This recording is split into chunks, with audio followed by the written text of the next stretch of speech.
There was a rule in every black kitchen between the world wars. Nothing left the pot until the pot was empty. A grandmother in Mobile, Alabama, fed 8 grandchildren on a side of fatback and a sack of cornmeal she bought for 37 cents at the corner store in 1942. Number 17 on this list traces back to a Sunday ritual that fed 40 miles from one cast iron pot in Birmingham. Number 14 was so common in sharecropper cabins that USDA inspectors counted it as a separate food group in 1934. Number 9 is the sandwich your great-grandmother handed her children at 4 o'clock when nothing else was in the house. These 25 meals were not poverty food. They were the working architecture of black survival in the American South. Hit subscribe and stay with us. Here are 25 lost African-American poor man meals your grandparents once knew. Number 25, hot water cornbread. A cast iron skillet on a coal stove in Greenwood, Mississippi, holding a 1/4 inch of bacon grease the grandmother had saved in a Folgers can since the week before. She poured boiling water over self-rising cornmeal, shaped the dough by hand into small flat discs, the way her own mother had shaped them in 1908, and slid them into the fat one at a time. The crust shattered when you broke it. Inside was steam and grit and the salt of pork. Hot water cornbread asked for nothing but cornmeal, water, and a hot pan. It fed a family of 7 for the price of a single cup of meal. If you grew up in a black household between 1930 and 1970, you know the sound of that batter hitting hot grease. The simplest bread on the table was the one that kept the body upright through the longest winters. She did not call it survival, she called it supper time. Number 24, salt pork and lima beans. The smell hit the kitchen the moment the lid came off the pot. Imagine it, salt pork rendered slow in its own fat, lima beans soaked overnight in well water, an onion the grandmother had pulled from the garden behind the smokehouse. She let the pot simmer for 4 hours on the back of a wood stove in Tuscaloosa while she worked the cotton field across the road. The beans broke down into a thick, pale stew that coated the spoon like cream coats a finger. A tenant farm family of 6 in 1941 received 22 pounds of salt pork and 100 pounds of cornmeal as their monthly ration. Day after day, that was the whole month. This dish was how that ration stretched. If your grandmother grew up in the Black Belt of Alabama, you have tasted this pot. The protein was small, the flavor was enormous. Her granddaughter still keeps the recipe folded inside a hymnal. Number 23, tomato gravy on rice. A widow in Charleston spooned rendered bacon fat into a heavy iron skillet, sprinkled in a tablespoon of flour, stirred until it browned, then poured in a quart of canned tomatoes she had put up the August before. The gravy turned the color of brick. She ladled it over white rice she had cooked in the same kettle her grandmother had carried out of slavery in 1865. Tomato gravy was Tuesday food. It was Thursday food. It was every day but Sunday food. The tomatoes came from a half-acre patch behind the house. The bacon fat came from a jar that never emptied because she never let it. Tomato gravy on rice fed her 4 children straight through the Depression. If your people came up in the Low Country, you know the way that gravy stains a white plate red. None of them went to bed wondering. Number 22, fatback gravy on grits. Before sunrise in a clapboard house outside Greenville, Mississippi, the grandmother fried 3 strips of fatback until the meat curled like a brown leaf and the kitchen filled with smoke. She left the rendered fat in the pan, whisked in flour, then poured in evaporated milk thinned with water. The gravy went pale gold and sticky.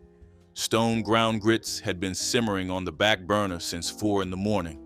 She spooned the gravy over the grits in chipped enamel bowls and set them on the table without a word.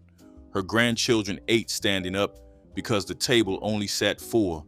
Fatback gravy on grits was the breakfast that walked you to the cotton scales. It was the breakfast that walked you to the schoolhouse 3 miles down a dirt road. It was the breakfast that did not let you fall. Number 21, neck bone and cabbage pot. A pot the size of a wash basin sat on a kerosene stove in a rented room in Detroit in 1947. The grandmother had carried 2 pounds of beef neck bones home from the Eastern market in a paper sack stained dark with blood. She covered them with cold water and dropped in a head of cabbage cut in quarters and a yellow onion split in half.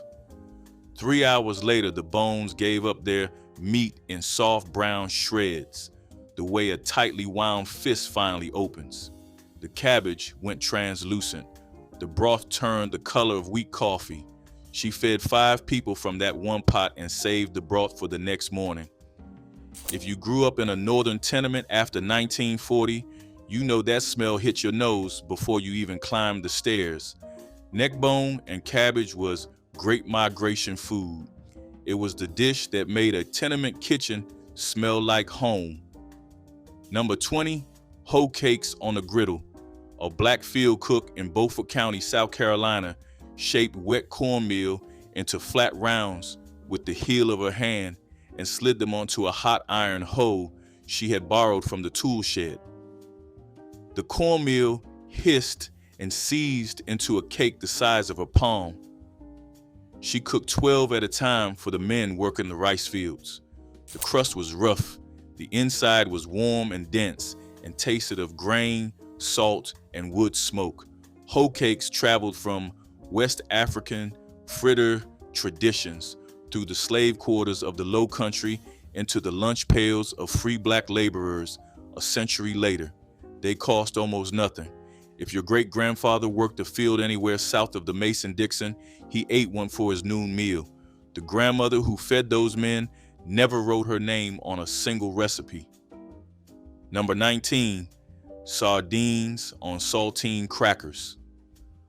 A retired porter in Jackson, Mississippi, came home from his last shift on the Illinois Central in 1958 and ate the same supper he had carried in his lunch sack for 30 years. 1 can of King Oscar sardines packed in mustard sauce, a sleeve of saltine crackers from the cardboard tube, a glass of water from the kitchen tap. He laid the crackers out on a napkin like a hand of solitaire, spooned sardines on top, and ate them slow at the kitchen table while the radio played gospel from a Memphis station. The whole supper cost him 15 cents. He ate it 3 nights a week until 1981. If you watched a black grandfather of that generation eat his quiet weeknight supper, you watched this exact plate. His doctor told him at age 84 that his cholesterol numbers belonged to a man of 50. He never made the connection. Number 18, fried bologna with mustard. A grandmother in Tulsa stood at her gas range in 1962 and laid 4 slices of Oscar Mayer bologna into a dry cast iron skillet. She had cut a small X in the center of each slice with a paring knife so they would not curl like a tin lid. The edges browned and crisped within 90 seconds. She slid them between 2 slices of Wonder Bread, spread with French's yellow mustard, and handed the sandwiches to her grandsons before they ran out the door to the bus stop. Fried bologna was Saturday morning food in Greenwood, the black neighborhood of Tulsa that had burned in 1921 and rebuilt itself sandwich by sandwich. The grease in the pan was saved for the pinto beans she would cook on Sunday. Nothing was wasted. Nothing was ever wasted. Number 17, crackling bread. A clay-lined yard in Macon, Georgia, on the first cold morning of November 1939, smelled of wood smoke and rendered hog fat. The men of the family had killed a hog at first light. The grandmother stood at a long plank table, cutting fat back into thumb-sized squares and dropping them into a heavy iron kettle. The water cooked off in 20 minutes. The fat began to render. The little squares of skin and meat shrank and crisped and turned the color of oak leaves in October. She lifted them out with a slotted spoon and laid them on a wooden board to drain. These were the cracklings. They held a year of seasoning for a family that owned almost nothing else of value. She set aside 2 cups for bread. The rest she packed into mason jars for trading at the corner store. What most people miss about hog killing time is the trade economy that ran on rendered fat. A jar of cracklings bought a dozen eggs that winter.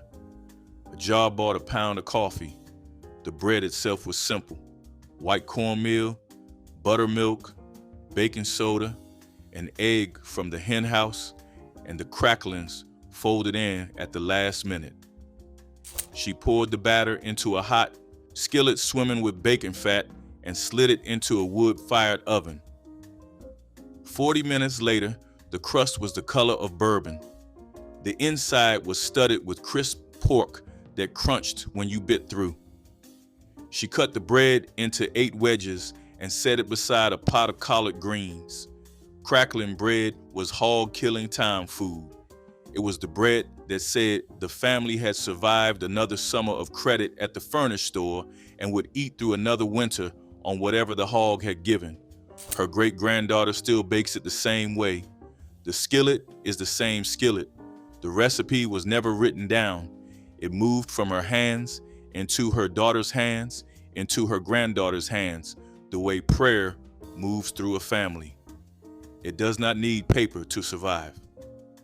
Number 16, syrup sandwiches were among the most iconic survival lunches in African American households, requiring nothing more than bread and thick molasses or sorghum. Families spread dark syrup generously between slices of whatever bread was available, creating a meal that was sweet, filling, and cost almost nothing. The syrup provided quick energy through natural sugars, while bread offered carbohydrates to sustain workers and children through long hours. In rural southern communities, sorghum was often homemade from stalks grown in family gardens, making this lunch essentially free. Children carried these sandwiches to school wrapped in cloth, eating them at midday without shame because everyone understood survival.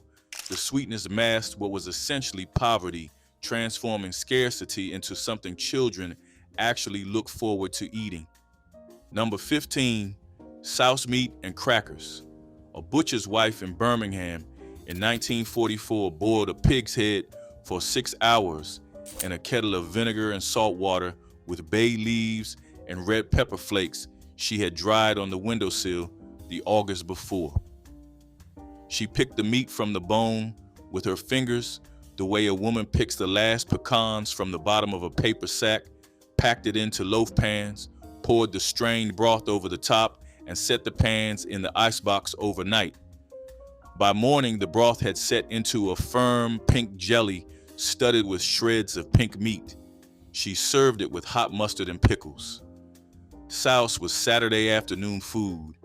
It was the meat that came from the part of the hog the white grocers sold for almost nothing. It tasted like vinegar and pork and patience. Working men ate it from wax paper at the lumber yard. Number 14, hog maw and onions. The Mississippi Delta, late autumn 1936. A grandmother in a one-room cabin on a cotton plantation between Greenville and Cleveland turned a hog's stomach inside out under cold well water and scrubbed it for an hour with cornmeal and a stiff brush. The hog had been killed 3 days earlier. The hams were curing in the smokehouse. The chitterlings were soaking in salt water on the back porch. She rubbed the maw with salt and red pepper, stuffed it loosely with chopped pork shoulder, day-old cornbread, and 3 yellow onions from the root cellar. She sewed the opening shut with cotton thread from her sewing basket. The whole thing went into a deep iron pot covered with cold water and simmered over a low fire from before sunrise until the smell reached the dirt road, where her husband walked home from the field at dusk. She did not measure time by a clock. She measured it by the length of the shadows. When the maul was tender enough to slice with the side of a fork, she cut it into thick coins and laid them beside a heap of greens cooked in the same broth. The dish was not pretty. The part that surprised me was finding it on a 1934 USDA survey form. The inspector who came through that county counted hog maw separately because it appeared in 9 out of 10 black households he visited that fall. He did not ask why, he did not ask how, he wrote the numbers down and moved on. Her granddaughter, now 81, still sews the maw shut with cotton thread the same way. She uses a stainless steel pot now.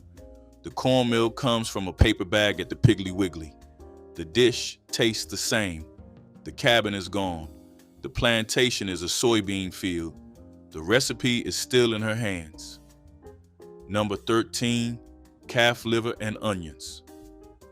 A retired Pullman porter in Memphis in 1965 walked the 4 blocks from his house on Latham Street to Mr. Cohen's butcher shop on Beale and bought half a pound of calf liver for 19 cents. He carried it home wrapped in white butcher paper, dredged the slices in seasoned flour, and laid them in a hot skillet with a tablespoon of bacon grease. 2 minutes aside, he sliced 2 yellow onions paper thin, the way you would slice a tomato for a sandwich, and softened them in the same pan after the liver came out. He ate the liver and onions over a slice of toasted Wonder Bread at the kitchen table while the radio played WDIA. Calf liver was iron and protein for almost nothing. It was the food his mother had made him eat as a child in Sunflower County. He outlived 3 doctors. Number 12, chitlins on New Year's. A grandmother in the Hill District of Pittsburgh, January 1st, 1952. She had been cleaning 10 pounds of pig intestines since 5 in the morning. She rinsed them, soaked them, turned them inside out, scraped the membrane with the back of a knife the way you might scrape ice from a windshield, soaked them again in salt water and apple cider vinegar, and finally simmered them for 4 hours with a yellow onion, a green pepper, and a whole hot pepper she dropped in at the end. The smell traveled through every apartment on the 2nd floor. She served the chitlins on white plates with hot sauce, a wedge of cornbread, and a ladle of black-eyed peas. Her family ate them at noon for luck. The dish had crossed the Atlantic in the bellies of enslaved Africans. It had crossed the Mason-Dixon line in the suitcases of migrants. It had become New Year's tradition. Number 11, chicken feet stew. A widow in the Algiers neighborhood of New Orleans in 1948 bought 12 chicken feet from a French Quarter butcher for a nickel.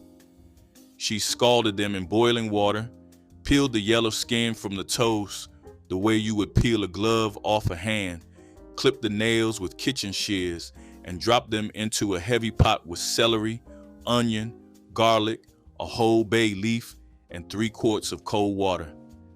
She let the pot simmer all afternoon. The collagen melted out of the bones and turned the broth thick and silky as cream.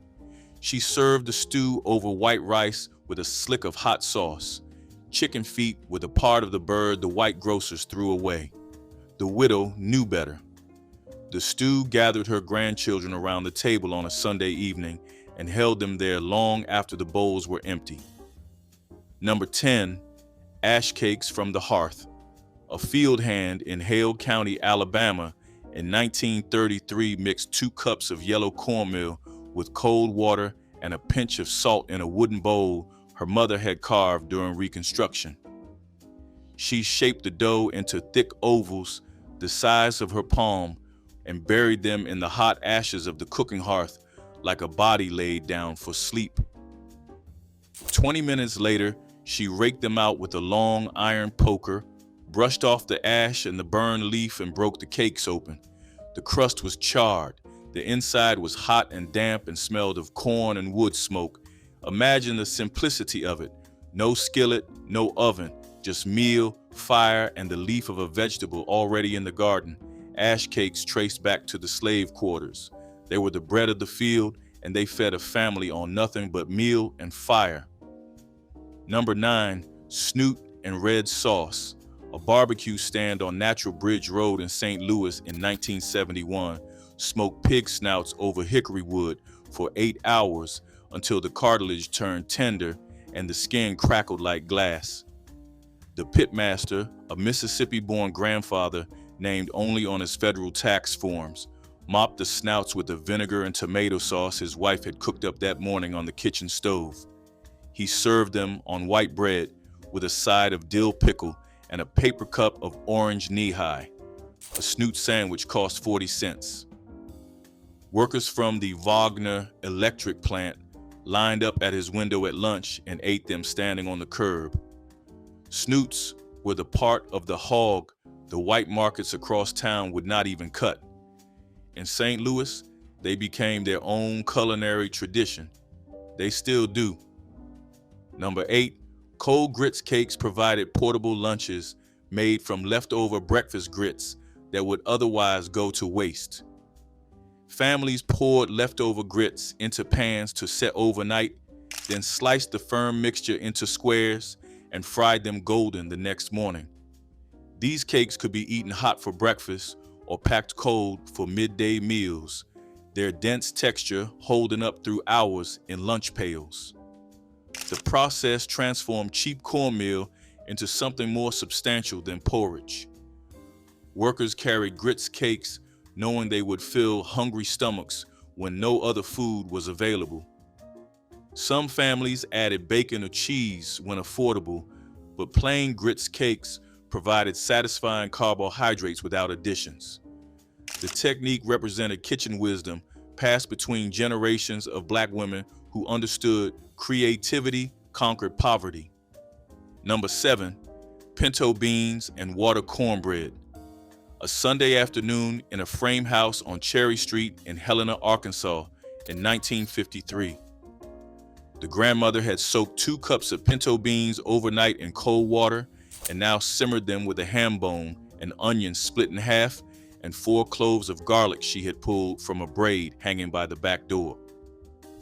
The beans took 3 hours to break down into a thick brown gravy that smelled of pork and earth, the way the woods smell after a long rain. She fried water cornbread in a cast iron skillet 6 rounds at a time and stacked them on a plate beside the beans. Her family ate the beans over the cornbread with a slice of raw onion on a side. It was supper for 10 people for less than $1. The leftover beans went into Monday's soup. Sunday's cornbread became Monday's stuffing. Nothing was thrown out ever. Number 6, leftover rice balls transformed yesterday's dinner into today's portable lunch.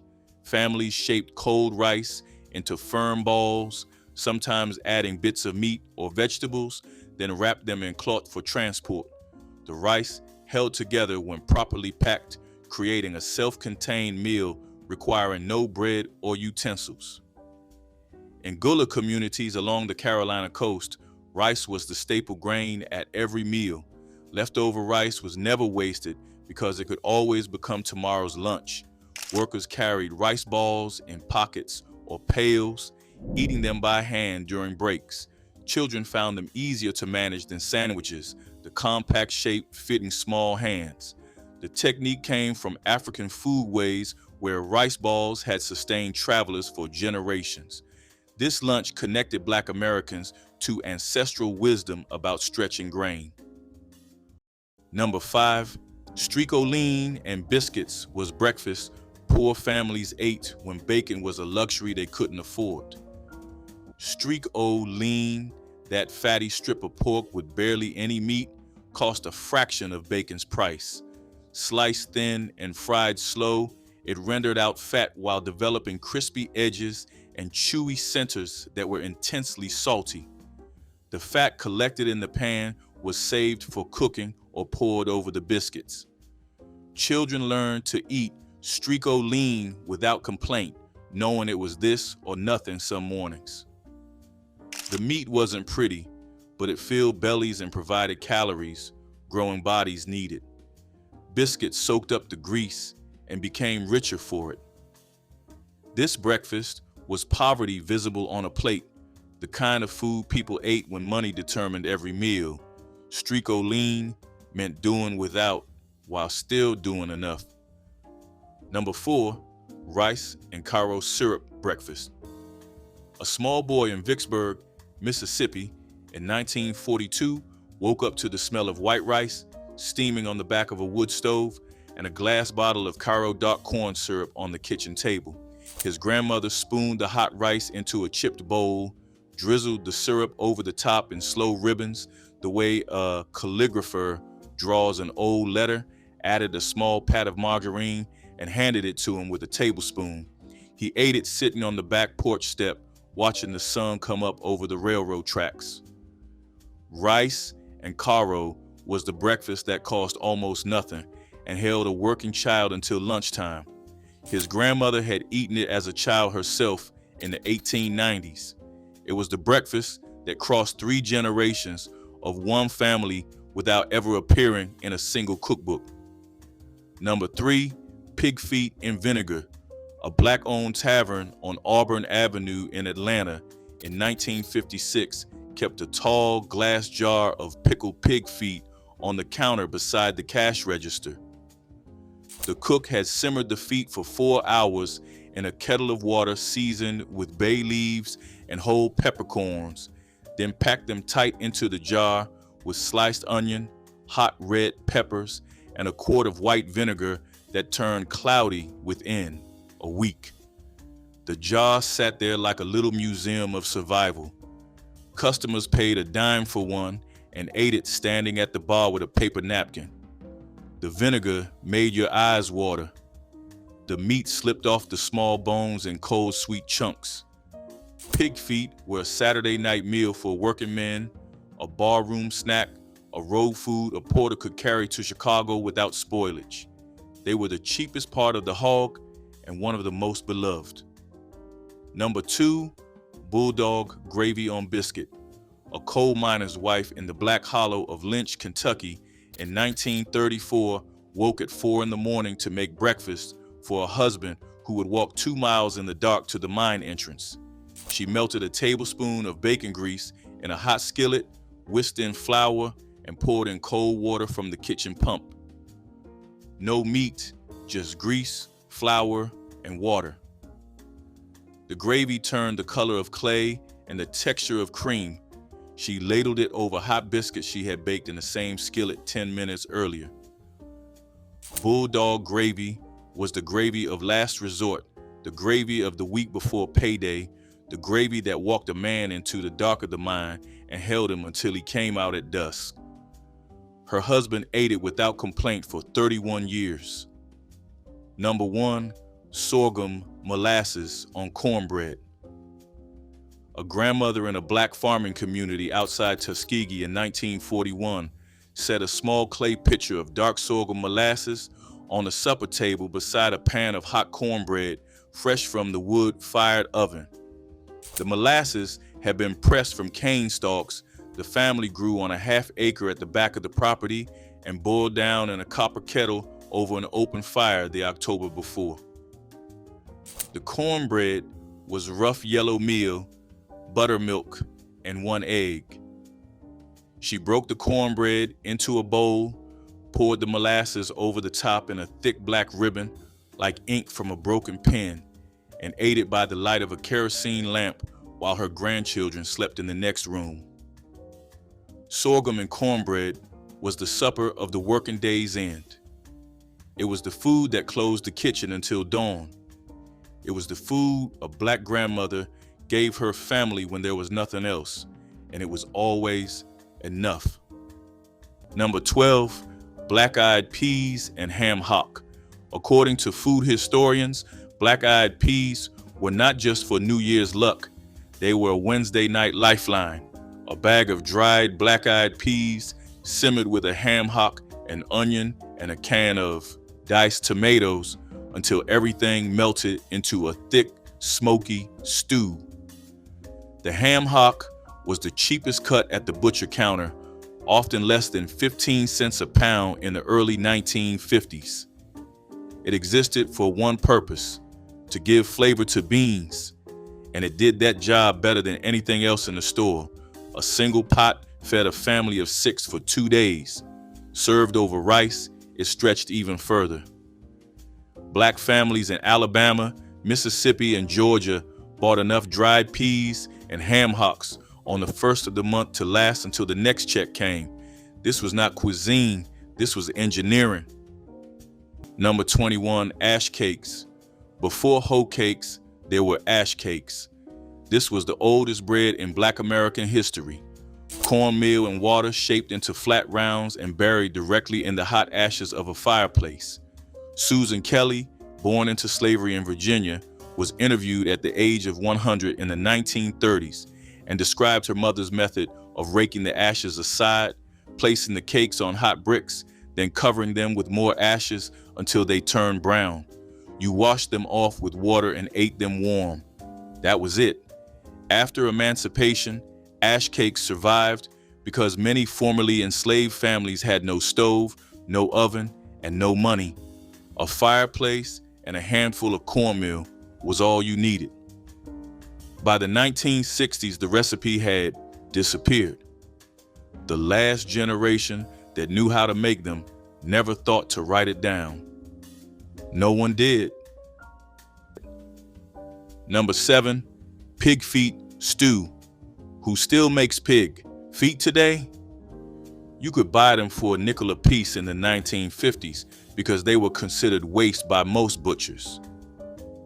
A black grandmother bought 4 of them, dropped them in a pot with onions, garlic, vinegar, and red pepper flakes, and simmered for 3 hours until the cartilage dissolved and the broth turned thick as gravy. The meat was rich and sticky, falling off the bone in soft shreds. You ate it with rice to soak up the broth, and a single pot lasted 3 or 4 days. Pig feet required patience. There was no shortcut. The collagen needed time to break down and turn the liquid into something velvety.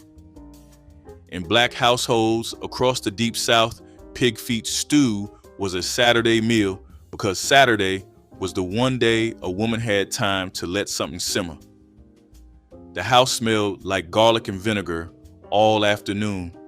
That smell meant tomorrow was Sunday's church, and tonight the family ate well.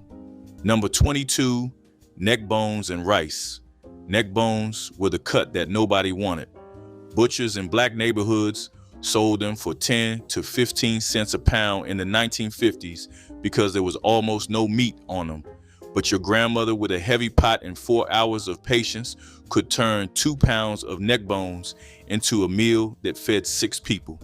Brown them first, add water, onion, garlic, salt, and pepper, and let the pot simmer until the meat fell off the bone and the broth turned thick and dark with collagen.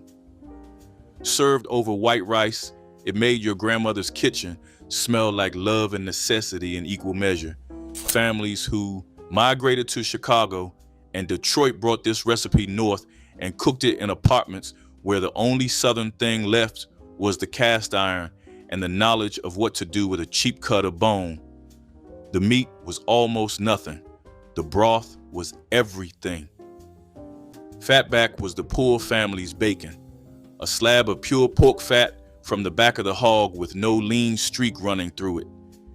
You sliced it thin and fried it until the edges curled and turned golden. The rendered fat stayed in the skillet for the grits, which you stirred in until they turned rich and glossy. Nobody chose fatback because they preferred it. The budget chose for them. Bacon cost 53 cents a pound in 1955. Fatback cost 19 cents. For a family of 7, that difference decided whether children ate or did not. Butchers kept fatback behind the counter because it did not sell itself. You had to ask for it, and asking meant everyone in line knew your situation. A mother buying fatback was telling the store a story she never wanted told, but she bought it because her children needed supper. Number 20, crackling bread was breakfast that used every bit of the hog, including the crispy bits left after rendering lard. Cracklings, those crunchy pieces of fried pork skin and fat, were folded into cornbread batter before baking. The result was cornbread studded with pockets of salty, chewy richness that made plain bread into something special. Children searched for the crackling pieces in their slices, savoring each bite of crispy pork among the cornmeal. This bread required nothing extra on top because the fat was already baked inside. Families who raised their own hogs had cracklings available after butchering, and nothing was ever wasted. The bread came from the oven fragrant and golden. This was poverty food that tasted like abundance, turning scraps into something worth anticipating. Crackling bread carried heritage in every bite. Number 13, liver and onions. Before cholesterol became a word ordinary people knew, liver and onions was a weeknight supper across the South. You sliced beef liver thin, dredged it in seasoned flour, and fried it with onions until the liver was just cooked through and the onions turned sweet and dark. A pound of beef liver cost 35 cents in 1955, cheaper than almost every other cut at the butcher. Doctors recommended liver for anemia, which disproportionately affected Black women and children who had limited access to health care.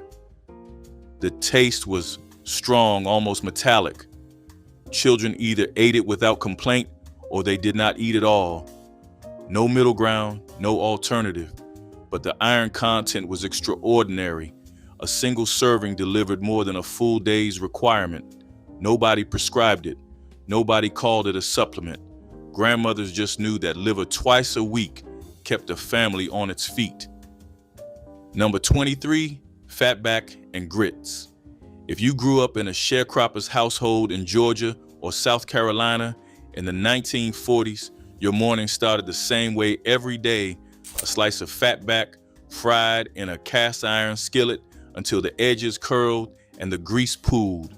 Then a bowl of grits cooked in water with that rendered fat stirred through.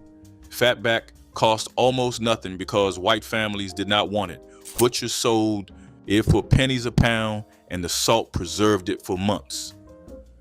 For Black children, this was breakfast every single day. Not sometimes, every day. The fat kept you full through hours of walking miles to the segregated school that had no cafeteria. Nutritionists would later call this diet deficient. The families who survived on it called it Tuesday. Number 9, tomato sandwiches. 2 slices of white bread, a thick slab of garden tomato, salt. That was supper in August. The tomato had to be homegrown because a store-bought tomato did not have the juice or the flavor to carry a meal. You sliced it thick enough that it bulged past the edges of the bread and salted it heavily so the juices soaked through and turned the bread soft on the inside while the crust held everything together. A loaf of bread cost 14 cents. The tomato came from the backyard. Total cost, almost nothing. In Black neighborhoods, from the Carolinas to Texas, tomato sandwiches were the supper that nobody talked about because there was nothing to say. You ate it because the garden was producing and the budget was not. Children did not complain because they understood without being told that this was what the household could manage. The tomato sandwich was honesty on a plate. Number 19, chitterling stew transformed pig intestines into something that divided families. You either loved it or couldn't stand the smell. The chitterlings required hours of cleaning before they could be cooked, a process that tested patience but rewarded dedication. Once cleaned, they were simmered with onions, garlic, vinegar, and hot peppers until tender and flavorful. Some cooks added potatoes or tomatoes to stretch the stew. The aroma was distinctive and powerful, announcing to the entire neighborhood what was cooking. For many families, chitterling stew was holiday food served at Christmas or New Year's alongside other traditional dishes.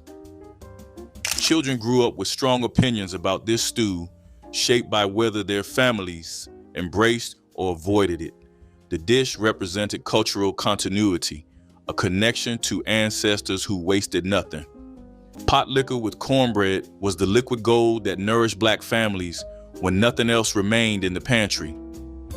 After collard greens or turnip greens simmered for hours with salt pork, the cooking liquid transformed into a nutrient-rich broth that families refused to waste. This greenish-brown liquid held vitamins and the essence of everything cooked in it, far more valuable than water alone. Families ladled warm potlikker into bowls and crumbled day-old cornbread directly into the liquid, creating a filling meal from what others poured down the drain. Children grew up sipping potlikker as medicine and comfort, knowing this humble broth represented their family's ability to stretch every ingredient. The tradition passed through generations, each understanding that throwing away potlikker meant throwing away sustenance itself. Lima beans with ham and tomatoes created summer dishes that combined fresh vegetables with smoked pork in ways that made even vegetable-hating children clean their plates completely. Fresh or frozen lima beans were simmered with ham pieces, tomatoes, onions, and peppers until the beans were creamy and the tomatoes had broken down into sauce coating everything. The acidity from tomatoes balanced the beans' starchiness, while the ham added smokiness and salt that brought all flavors together into cohesive whole. This one-pot meal required minimal supervision once assembled, making it perfect for hot summer days when standing over stoves felt absolutely unbearable. The dish was nutritious and filling, providing protein, fiber, and vitamins all in one bowl served over rice for complete meals. In the 1970s, lima beans were garden staples that families grew themselves or purchased frozen in bulk economically at stores. Lima beans with ham and tomatoes represented seasonal cooking and the satisfaction of eating fresh produce prepared simply but deliciously. Chocolate gravy over biscuits was the rare, magical breakfast that felt like a holiday, even on an ordinary morning. Mothers cooked cocoa, sugar, butter, and milk into a glossy gravy that poured hot over fresh biscuits. Children begged for it because it tasted like dessert disguised as breakfast, warm and sweet with a hint of chocolate that felt indulgent and unforgettable. It was not an everyday dish, just a sometimes treat, but those mornings became memories children still talk about decades later. The whole house lit up when someone whispered that chocolate gravy was coming, because everyone knew it meant the day was starting with joy instead of hurry. Mothers whisked the pot with careful hands to keep lumps from forming, and the smell drifted down hallways, pulling sleepy children to the kitchen before they were fully awake. The biscuits soaked up the gravy until they were soft enough to eat with a spoon, turning each bite into something warm enough to chase away cold mornings, and long after the plates were empty, the sweetness lingered, on tongues, in the air, and in the memory of a morning that felt like a gift.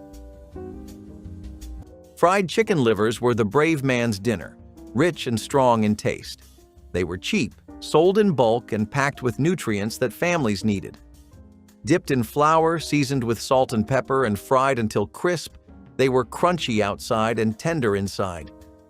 The smell alone filled a kitchen with the sense of abundance, even when money was scarce. Some ate them with rice, others with bread, and always with pride. They were a reminder that flavor and dignity could be found in the most overlooked places. In small kitchens across the South, they sizzled in hot oil while families talked about their day, each sound of frying echoing like a heartbeat. The taste was bold, earthy, and unmistakably homegrown. Children wrinkled their noses at first, but always came around after the first bite. It was food that made you grateful for what you had and proud of what you could create. Which of these did your grandmother make? Was it the syrup sandwich at 4 o'clock when nothing else was in the house? Was it the side meat in the bean pot every Saturday? Was it the hog maw in the iron pot on a winter Sunday in Mississippi or Alabama? These 25 meals fed Black families through the Great Depression, 2 World Wars, the Great Migration, and the long, slow winters between paydays in towns nobody talks about anymore.